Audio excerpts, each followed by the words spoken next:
trained support staff to clear the room. Stand up and walk. Now. Hello, and welcome to The Watch. My name is Chris Ryan. I am the editor at TheRinger.com, and joining me in the studio, wearing a Phantom of the Opera mask and ringing the Liberty Bell, it's Andy Greenwald! We're back! 1, 2, 3, 4, 5, 6ers!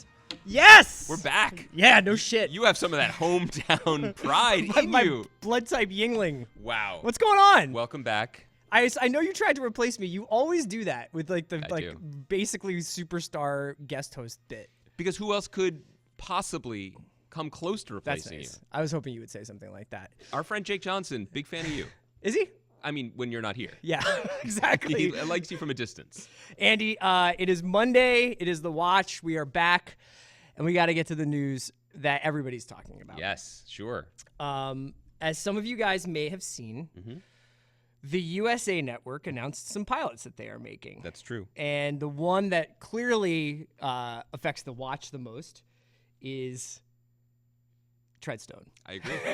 I agree 1,000%. I agreed when I learned the Your news boy myself. Tim Kring Yeah. is making the Jason Bourne Extended Universe show. It's what we've dreamed of. Now, We've literally willed this into existence. I know. And let me tell you, the irony of my slightly smaller dream coming true concurrent with the Is larger... that Scott Kingery getting to start at shortstop over J.P. Crawford? That's my number 3 dream. Okay. My number 2 dream was our friend of the pod, Megan Abbott, getting to make Daredevil for Yes, USA. shout out to Megan Abbott. But above all of that was the fact that there's going to be a Bourne show. Like, let's really not... That is the lead. And I should also say another friend of the pod and my executive producer, Sam Esmail, from my show, also feels You this don't way. give it away. I'm trying to. Then I come in and I say, Andy, of course, No, that's not the only news. The biggest news. It's not bigger than Treadstone. No, I mean we'll see. We'll see. Andy has his own pilot on the USA Network. It's called Briarpatch. That's right. Applaud that in the back. Thanks, crew. Andy's got a pilot, Briarpatch. It's based on a novel by, I think, collectively our favorite novelist, probably between the two of us, Ross Thomas. You've been digging in the stacks recently, you told Dude, me. well, this is what I want to talk to you about. Yes. Is that I'm so excited for you, first Thank of all. Genuinely happy. Thank you. Plotting your downfall. Sure. Definitely like dropping breadcrumbs to Deadline, to the Reporter, wherever I can about some of your crippling habits. My that eccentricities in the workplace. Yeah, your inability to get bonded. Yeah. These are all valid concerns. But tell people what it was about Briarpatch specifically. Right. Tell them a little bit about the thing. But like, I want to know what it was about. You're reading this book and you're like, I can do this. Yeah, so and I think you want to have a larger conversation about Ross Thomas. Not who really. is my No, favorite I writer. just want to move on. Or as Deadline called him, Ross Tom. Oh, yeah? Shouts to Deadline's copy editing team. Yeah, so my favorite writer by far, and wrote 25 books over his writing career, which spanned from the 60s to the mid-90s. Briarpatch is kind of an outlier, though, because a lot of the things that I love about his books, a lot of the things I love about his books, like a globe-trotting plot, like a lot of banter and Day drinking. Yeah. Briarpatch doesn't have all of those things. Briarpatch is in many ways the most straightforward of his books. It's much more hard-boiled. Did that jump out at you at first? Noir. Yeah, and I think the thing about it is that because it was such a standalone, I felt like it was a really great skeleton, basically, to build a story on and to change, which I did as well. So, yeah, it's felt like something that was very, very solid to base something on. It's a story in the book. It's about a guy named Ben Dill who wakes up on the morning of his 38th birthday in Washington, D.C., where he works as an investigator for the Senate, to find out that his sister, who's 10 years younger, same birthday, is a police detective in the hometown where they grew up, and she's just been blown up in a car bomb. And he goes back to this town to find out what's going on. I've gender swapped the lead, so it's a woman finding out her sister has been murdered and brought it up into the present day and changed a couple other details. So you got text messaging. I got text. There is text messaging in the pilot. Yeah. I mean, why not? There's a lot of Twitch. There's a lot of Overwatch. Yeah. A lot of memes. Yeah. Because I want to communicate with children. Think like about the kids. it. Think about a meme is big on this show. But yeah, it felt like it's just a classic setup. Someone goes back to a corrupt hometown and sees what's what. So that's why it stood out. It felt more straightforward and pliable. Tell me a little bit about Jan. Because one of the things we always talk about is like this partnership that happens usually between writers and directors. Obviously, Sam's like kind of an outlier in that he writes and directs pretty much everything he does, and especially the last season of Robot, right, and the next season of Robot. But there's always this partnership. are we looking at the next Nick Piz, Cary Fukunaga team here? That is a spicy question. Yeah. Maybe. Yeah, in Jan all Dimash. ways. I'm super into this guy. I love 71. Was that? Yeah. 71. The director it's Jan Dimash. Sorry. That's okay, but I don't want to get in bad blood with him already. He's a terrific director. He made this film called 71 about the Troubles. Yeah, in with Belfast. Jack O'Connell. Yeah. Highly recommend it. He's an incredibly talented director. He also has worked in TV. Worked with Charlie Brooker on a show called Dead Set. He also directed a lot of the first season of a show called Top Boy. That is kind of like a British The Wire. It's on Netflix People now. are talking about that. Highly recommended. Letitia Wright, who plays Shuri in Black Panther, her first professional acting job was at that show. Drake is rebooting it for Netflix. And so the original is on Netflix, and now Drake is making a new season of it. Yeah. Right. He's an incredibly talented director, and he got the script, and I'm very excited because he uses words like color palette. Yeah, because that's what I was going to ask. Like I think that of the you see things from a writing structure. How do I take apart the clock and put it back together, kind of story way? And I think that I was curious about what it was like to talk to somebody who probably is thinking about things purely in visual terms, purely in how is this going to work? How am I going to block this? How am I going to stage this? What's going to be the tone? Yes. And how much because Ross Thomas.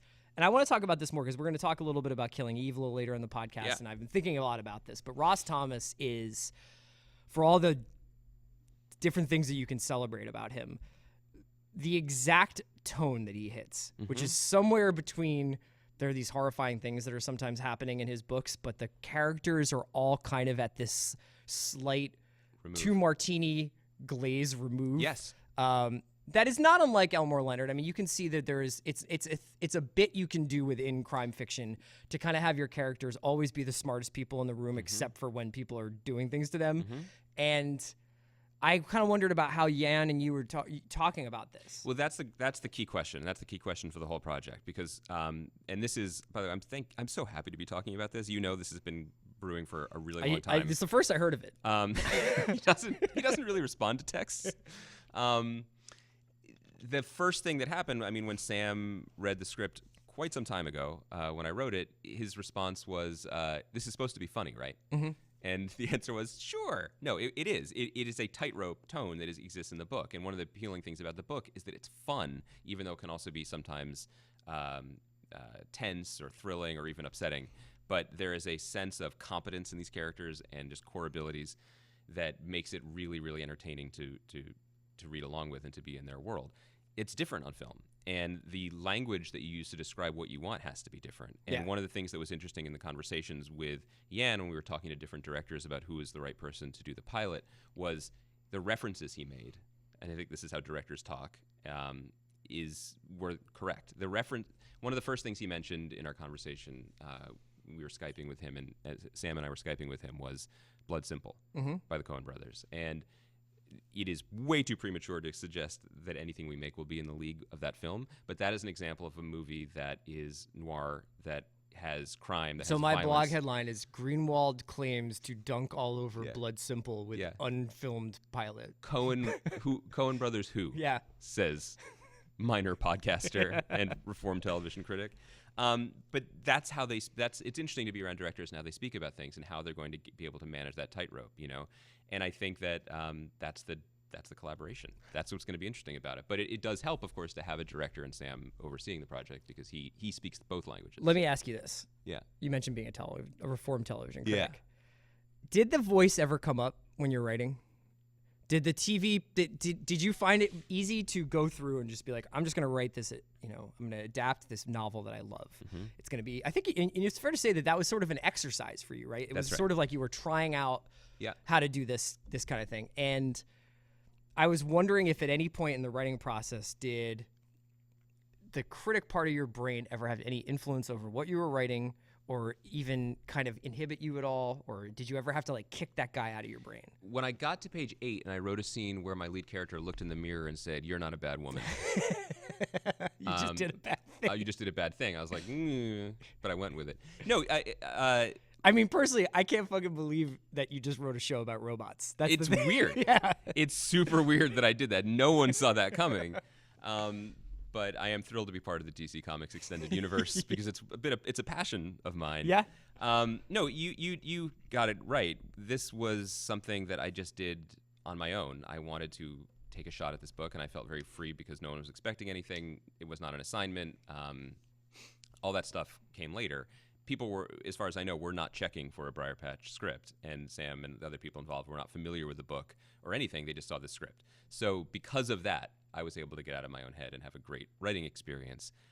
Now that we're having conversations like this, now it's going to be an issue now that I have to Yeah, I just spooked you. potentially write 9 more of them. But it was freeing to be able to say, look, I think everyone who loves TV, whether they cover it or just watch it, can articulate what they like and what they want to watch. And I was lucky enough to have an experience where I wrote something that I was excited about. How many episodes?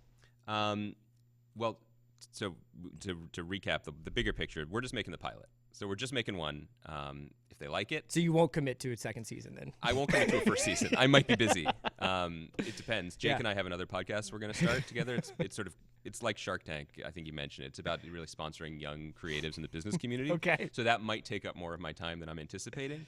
But ideally, it would be a 10-episode first season. Okay. If we get to make 9 more of them. And I know that you were thinking about, or at least you guys are in talks, to shoot the pilot in Albuquerque, New Mexico. Yeah. And that's why you were watching Better Call Saul? It's not the only reason. But yes. But you were, because I think you were looking, you were saying to me that you were like, oh, guess what? I just banged through season 3 of Better Call Saul. Well, there was a couple things. And then I was like, allow me to read you the schedule of the NBA playoffs. Like, yes. Why that won't be happening for me. Yeah, so if we're segueing to that basically I did want to see remind myself what the rich possibilities of New Mexico were like, because we may be spending a bunch of time there this fall. But I also, because it hit Netflix. Yeah. I felt people... If I'm cut, do I not bleed? People were heated that we just glossed over the 3rd season of a show that we had covered quite heavily, that figured into the first season we covered heavily. Yeah. We kind of touch and go'd the 2nd season. But we just, both of us realized, I think we looked up 5 weeks into this 3rd season when it was airing last year and realized we hadn't watched it and maybe we could just slip through. But it hit Netflix. I think that was a show that we've hit issues with hourly shows that are released on a weekly basis, and that sometimes if you just fall behind on 2 or 3 episodes, you're like, man, that's 3 or 4 hours I got to dedicate to this. But also, we had an issue, and this is relevant to the other conversation too. I think we had kind of had an issue with the show because it was so granular. It took the same clinical approach to its subject matter that Breaking Bad did, but the subject matter was essentially legal doc review, not drug dealing. Sure. Which is a little bit less exciting. I mean, your mileage may vary. And also, it always felt a little odd that it was a prequel and we kind of knew the fate of some characters. It just felt somehow less essential for those reasons. What I wanted to tell you was I really enjoyed watching the 3rd season, particularly on Netflix.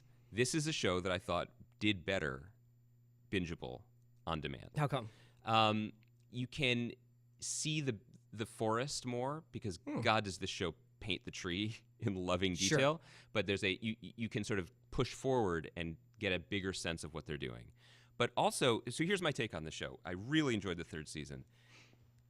This show is a craftsperson's dream. This show is like watching someone paint a Renoir on a grain of rice.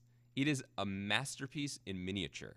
And purely from a technical and craft perspective, and the craft being television, and yes, maybe my head is in a different place slightly now when I'm trying to think about this, but the writing is jaw-dropping. The scene construction, the pacing, the performances by Ray Seahorn especially, but Michael McKean is great this season. Giancarlo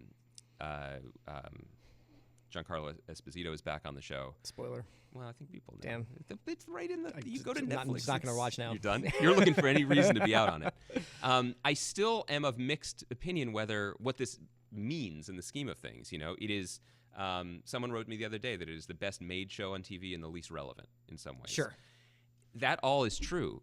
And maybe it's time to consider this like a gift of this deluge age of television, that we can have these 3 seasons of intricately plotted television show about the broken relationship between two middle-aged brothers. So I It's was wild to me. curious about something. Is Yeah. there anything? Can you be specific about what when you're watching, say, Better Call Saul? But you could even apply it to Breaking Bad. You could apply it to Killing Eve. You could apply it to anything. Trust. The little things you're noticing now when you're watching that you didn't notice, say, 3, 4, or 5 years ago when you weren't thinking in these terms about scene construction, character development, dialogue, that you're like, oh, now that the shoe is on the other foot, Yeah. this is Well, I think the biggest one is you see the crumb trail being laid. All the work that is done, the consideration, the patience. There's often something that probably was just a spark, like a great idea. Like in the case of Better Call Saul, it's Chuck having his issue with electricity. It's a great visual. It's a great idea. What are we going to do with it? And then having the foresight to realize the richness of what you have, and then taking the time, excruciating time, sometimes it felt like, to lay the crumbs towards where you're going, towards a rupture in this relationship, towards something unforgivable, towards when little things suddenly become something big. The other thing, and I did mention this when covering Breaking Bad, that I'm always in awe of Vince Gilligan and Peter Gould and all of that crew that has remained fairly consistent between the two shows. They make it look like they planned everything. And I know from their interviews, but also just from the way TV works, they didn't. right. There are plenty of accidents or fixing things later in hindsight and connecting things that weren't necessarily meant to be connected. But the way they take advantage of that stuff makes it look effortless. And now that I know it is effortful, it's even more impressive and makes me more daunted because, God, it's like a masterclass. Plus, that show is directed like they direct the shit out of it. It has a very, we were talking about tone, and I guess I did want to ask you a little bit more about Ross Thomas, or just talk about it in general, because I happened to pick up to reread one of his, a shorter books. It's called If You Can't Be Good. That's a good one. But with Better Call Saul, I think sometimes the issue that I have is the lack of a gear change that Breaking Bad did have, is because they had Jesse and then Walt, and then in later seasons Jane, and then in later seasons obviously Gus and Mike and Saul to some extent, that you had these a variety of experiences and a variety of emotional gears. And especially, I think that's why Jesse became such a huge part of that show, is that for as much as Cranston was the epicenter of it, it needed that variety of voice and that variety of tone. And that I hadn't really been feeling that way about Breaking Bad, or that the Better Call gear, Saul. Better Call Saul, and that the gear change in Better Call Saul largely was McKeon. And I was like, it's nothing. It's a perfect piece of writing. It's just that it wasn't really that entertaining. No, and it's worth noting, it's so bizarre. It's two shows. The Mike show and the Saul/Jimmy show rarely cross. Right. And the Mike show, for a lot of this third season, is really, it's not fan service, but it's laying the foundation for everything you saw. Sure. So I don't think it's a spoiler to say we meet Gus, or to say that Gus is maybe scoping out a lab that might be super. Sure. So that's sort of fun and exciting to see for super fans, but it is less dramatically thrilling. But there are these little pockets and moments, and there's an episode in the middle of the season that I'm a full year in recognizing, but it was one of the best hours of TV of 2017. It's called Chicanery, and it's the high point of the season. It's the 5th episode, and I think if people watch their way through that, you'll feel like it was time well spent. Good. But Ross Thomas, people read Ross Thomas books. If there's nothing else comes of this experience other than the opportunity for Chris to drag me for 6 months over how much more we would both like to see Treadstone, which is not inaccurate. It better not be zero sum. It better not be you or no. Treadstone. Make me choose. I will bow out. You know, The me and world Tim needs- Kring go back like fat crayons. Look, man, it is a born TV show. If it is just men, like character actors in suits in rooms yelling at each other, that's a show we want to watch. Sure.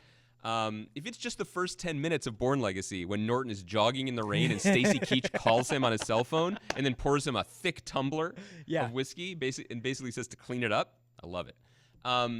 If nothing else other than that comes of this experience, making more people read Ross Thomas is a good thing. I mean, this guy wrote 25 immaculate thrillers. Yes. Some are Cold War type stories. There's one set in World War II. Most of them are about conspiracies or corruption. He wrote a whole bunch of DC politics books. Briarpatch, I had in the past told people to start there because it is such a clean noir. It was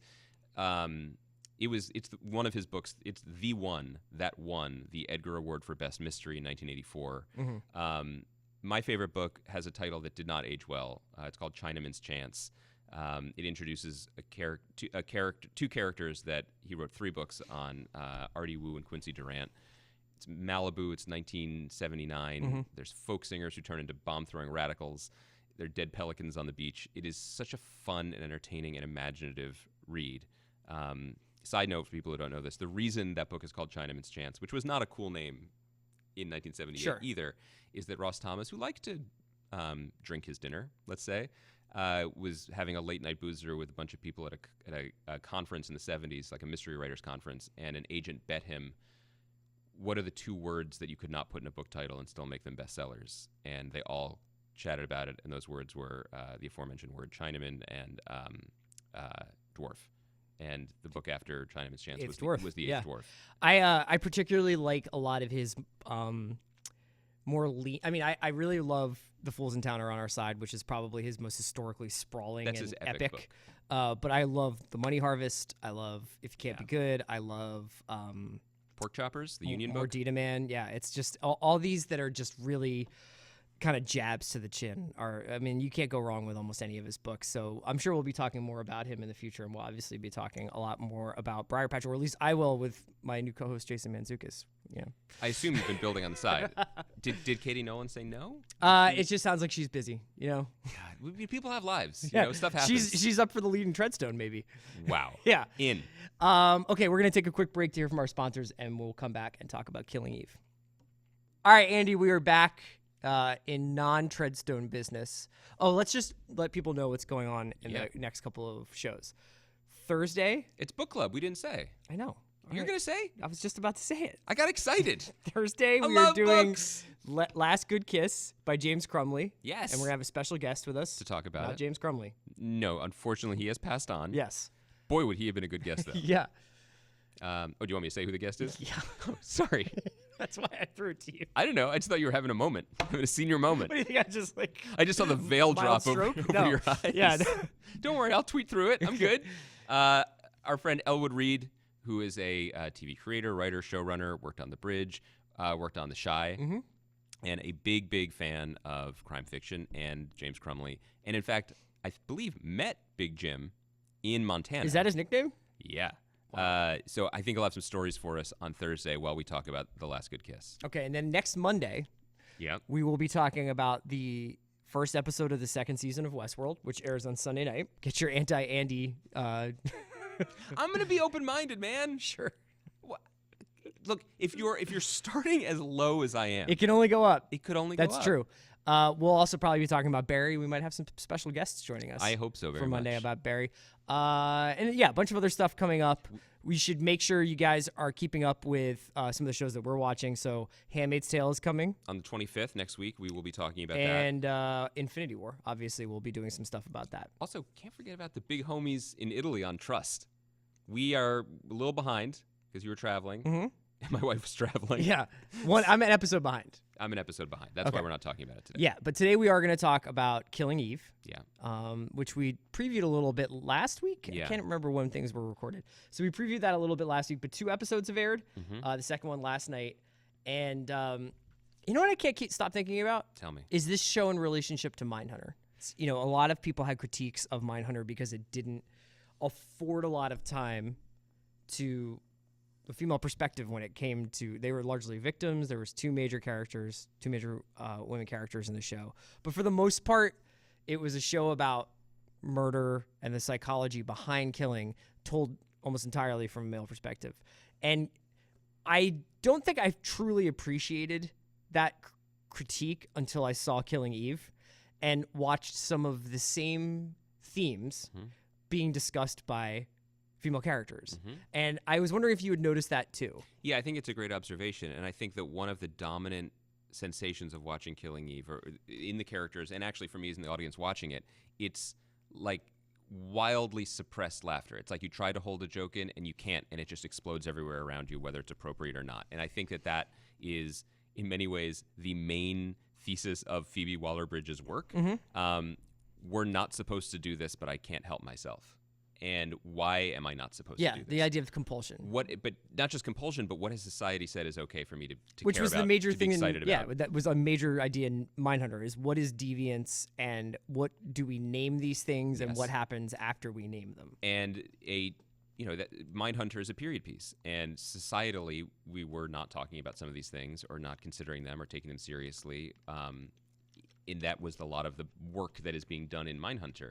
What does it mean to be deviant? What is that word? How do you define that word? What is behavior? What do we do? What do we want? How do we process it? Killing Eve is a very much 2018 show, and what it is primarily interested in is what are women allowed to do and be and care about. And it is exhilarating, first and foremost, because I think Phoebe Waller Bridges is the best writer working in TV, but also because we see these characters, Sandra Oh character and the Jodie Comer character, exploding and pushing through these things constantly. The opening scene of the second episode, which is between Sandra Oh and Fiona Shaw, where Sandra basically can't contain herself and she can't find her words because she's avoiding the one thing that she wants to say, which is she's a huge fan. Yeah. She's just a fan of this woman, partly because she's projecting, partly because she wants to live a more vibrant life. Now, we are in a slightly askew world where vibrancy takes the form of pushing hairpins into the eyeballs of mafiosos. Yes. Your mileage on that may vary, and I will say the few people who have pushed back at me, my parents, who I know are not listening, who I think liked the show in theory but are troubled by the callousness of murder in it. When I was super exhausted last night and had spent a weekend of child caregiving, murder was not on my mind. I just couldn't get my rhythms attuned to the show. I watched the rest of it this morning, and I love it again. I was much more stable and ready to be like, okay, I understand this is a cracked mirror, and what we're talking about isn't the death. What we're talking about is the sort of bubbly mania of self-expression. Yeah, you actually, the first scene in the show, the second episode, is actually the Jodie Comer character killing somebody in Bulgaria. Yes. And the guy, as he's being sort of chased through this you office, notice this? Yes. is like, why are you doing this? And she says, I have no idea. Yeah. Now, obviously, that will be probably explained in a larger way, but what it's getting at is that weird point that weird point where you can't quite articulate something, and that's what the Sandra Oh character talks about. What's what Eve talks about in the next scene is, I'm just fascinated what would make a woman want to do this.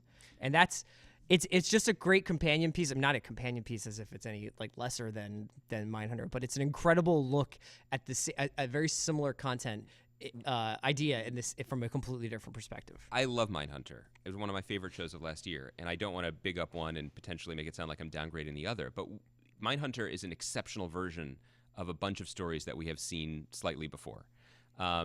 What's so thrilling about watching Killing Eve, and there are other things that I felt this way about in recent times as well, is if you just turn the camera slightly or give someone else the pen or the Final Draft app or whatever we're talking about, look at the story you can have. Look at the different tones you can play with. It's exhilarating.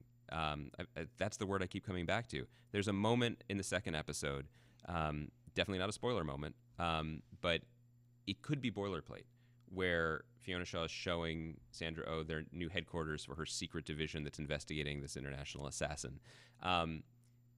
Phoebe Waller-Bridge gets that we love this stuff. We read genre stuff because we want the secret headquarters. Yeah. We want the back street. We want to know who has the key that opens this door and what's behind it. So we're getting that. But right as the lock is being tumbled and we're about to enter into the next phase of the show and of Sandra Oh's character Eve's life, Fiona Shaw looks down at the gutter and says, I saw a rat drink a can of Coke right there. Both paws. And it's so funny, and I just want to live in a world where I watch TV and there is room for those lines. Yeah, and that those kind of observations. it's that kind of, it's not loose ends, but it has like a certain improvisatory feeling. And it's those sort of small dots of color that may seem unrelated that, if I can make a pointillism reference, Sure. add up in the long term towards a richer viewing experience. What is it that you think is so special about Phoebe Waller-Bridges' writing?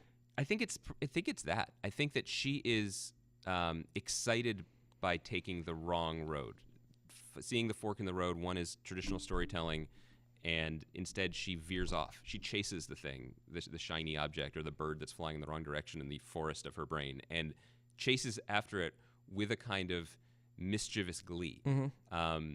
That's the feeling that shoots through all of us. No one else could have written this show this way. Many, many, many people, any screenwriter in London or Hollywood could have been given the raw text of these novellas and said, I get it. It's a two-hander and it's about an assassin. None of them would have produced this.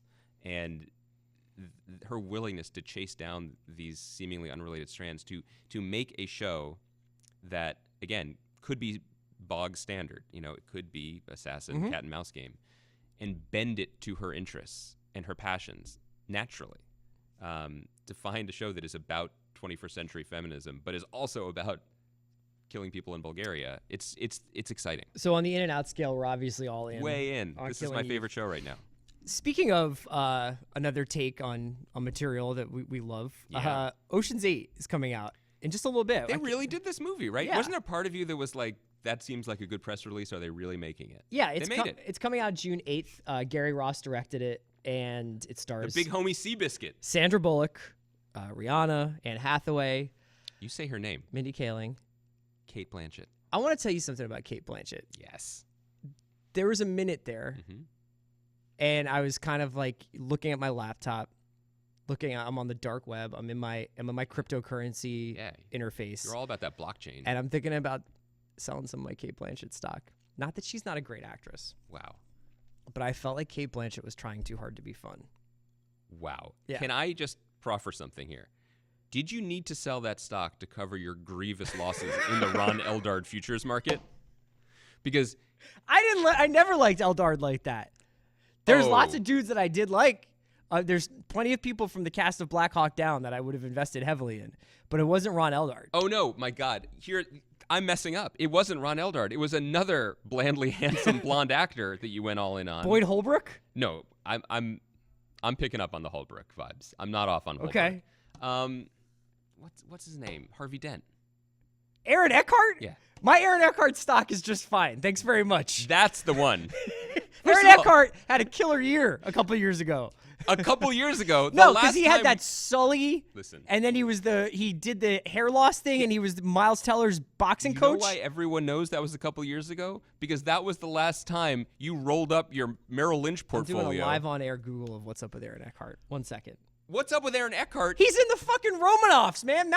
Here's who's into Aaron Eckhart. Me, Christopher Nolan, Miles Teller, and Matthew Weiner. Listen, your boy Young Treadstone over here just straight up on a live microphone on a podcast called him Ron Eldard. I look at Twitter. I have a IMDb Pro account. Yeah. I still called him Ron Eldard. We got off track here. I wanted to say that I was worried that Cate Blanchett wasn't fun. Okay, that she was that's a big super worry. fun. Yeah. But that the roles that she was choosing when they were not, Blue Valentine or something, when she was just like, yeah, let's loosen up, let's like let her hair down. She wasn't allowed to be fun. Like, she's not fun in Ragnarok. There's lots of things that are cool and fun about. Super fun in Ragnarok. Nah, she's trying way too hard. Wow. Yeah. Trying too hard to have fun. I think that was a movie where she was like, who's gonna get a kick out of this one? My kids. That's a whole genre of performance. Yeah, I did it for my kids. That is Johnny Depp from 2003 through present. Yeah. So who I think is like one of the great actors of all time? Yeah. Cate Blanchett. Okay. Okay. Carol. This is called a walk back. It's not a walk back. It's just that I was worried. Did you just say Carol? Yeah. Carol. I'm all about that Carol. That was sad. But here's the that thing. Happened. Yeah. She looks really fun in this movie. Okay. Yeah. Because it looks like she's having a blast. Here's why, and not for her kids. Her kids wouldn't like this movie. Might be a little bit over their heads. Not sure. Let me look up how old her kids are. Definitely Google the children of famous celebrities. That's a good thing to have in your darknet folder. I didn't know how I felt about this movie. Big picture, I love heists. There should be more heists in our life all the time. And the Ocean's movies are great fun, so we should definitely do more of them. Here was the crucial thing that got me on board. When I found out not only was Cate Blanchett in it, that she's playing the Brad Pitt part. That's the most brilliant decision here. Right.